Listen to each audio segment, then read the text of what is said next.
जय जगन्नाथ सांग मैंने आशा करुँच आपण मैंने भलरे थे जमीक कि मो इंस्टा स्टोरी देती कि मो वीडियो ओडिया बनैबी ना हिंदी रे तो आपण मैंने बहुत सारा कहते कि ओडिया रे तो से ओडिया वीडियो नहीं आसी जमीक कि ओडिया मो ओडिशा रे रहे तो मु ओडिया रे वीडियो बनैली आपण मानु केमती लागला वीडियो मत निश्चय कमेंट करी कहिबे। चलନ୍ତୁ वीडियो देखंतु। जानिचंती जो माने ओडिशा रे रहउचंती जो मानकर रज पर्वटी बहुत सारा फेमस तो आपण माने निश्चय जानथिबे कि रज पूर्वरु झियो माने माँ मैंने केते सारा प्रिपरेशन करी थांती तो सेति लगे मु रज पई छोट मोर मेकअप वीडियोटी आपण मान सहित शेयर करुच्ची कि आपण भी एमती सारा मेकअप करें।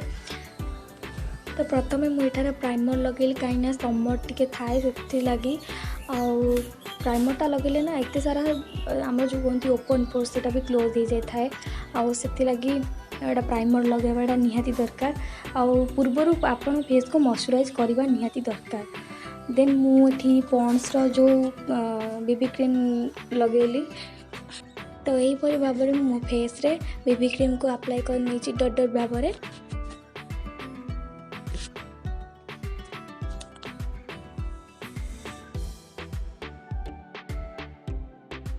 तो मुझे ब्लेंडिंग ब्रश नहीं आपन चाहिए ब्लेंडर भी यूज कर पारिबे।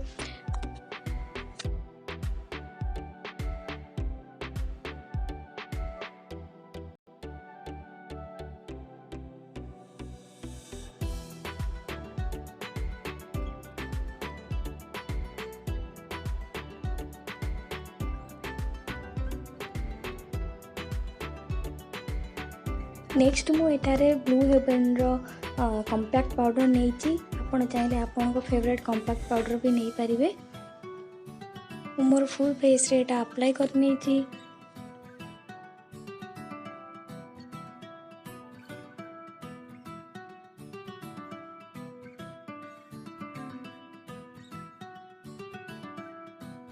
नेक्स्ट मु एठारे मो आईब्रोज को फिल कर नहीं।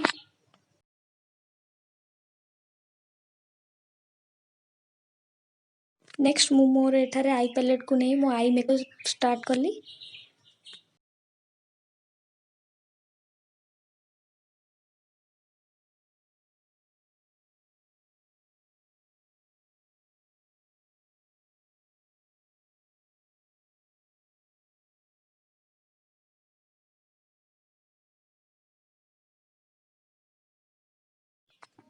बहुत सिंपल आई मेकअप बस सिंगल कलर नहीं मु आई मेकअप करी।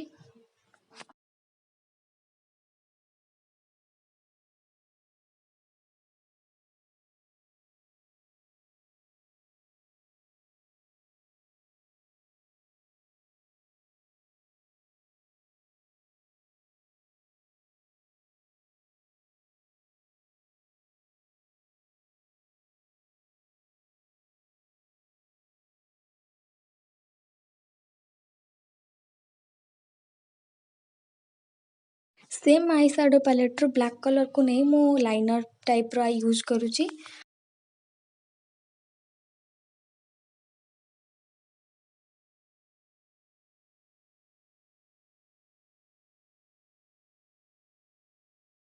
नेक्स्ट मु एठारे लिपस्टिक नहीं लिपस्टिक नुहे मु एठारे लिपस्टिक को ब्लश पर यूज करूची।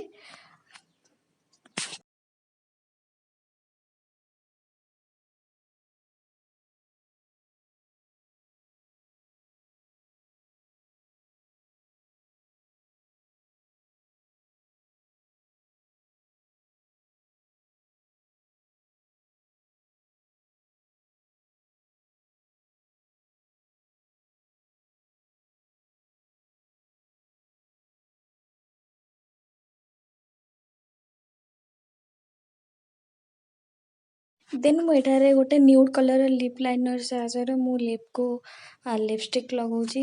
मो लिपस्टिक न्यूड कलर थिला बट मु एटा मते बहुत सारा भल लागला हेतलागी मु लिपस्टिक आज ए लिपस्टिक एटा यूज करनेली।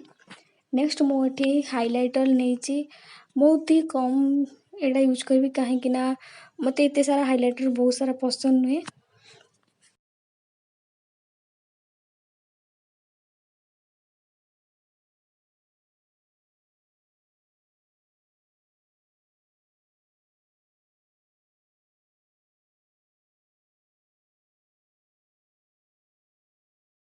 तो ମୁଁ ଏଠାରେ ମସ୍କାରା ଲଗାଇବାକୁ ଭୁଲି ଯାଇଥିଲି, ତ ମୁଁ ଏଠାରେ ମସ୍କାରା ଆପ୍ଲାଏ କରି ନେଉଛି।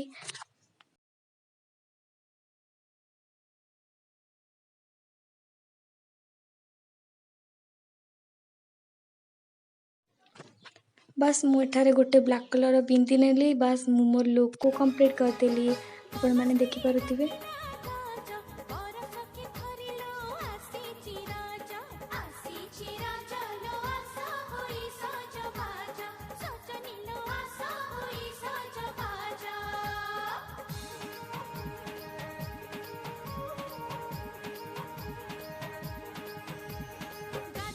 आशा करें आपको ये भिडियो भल लगी।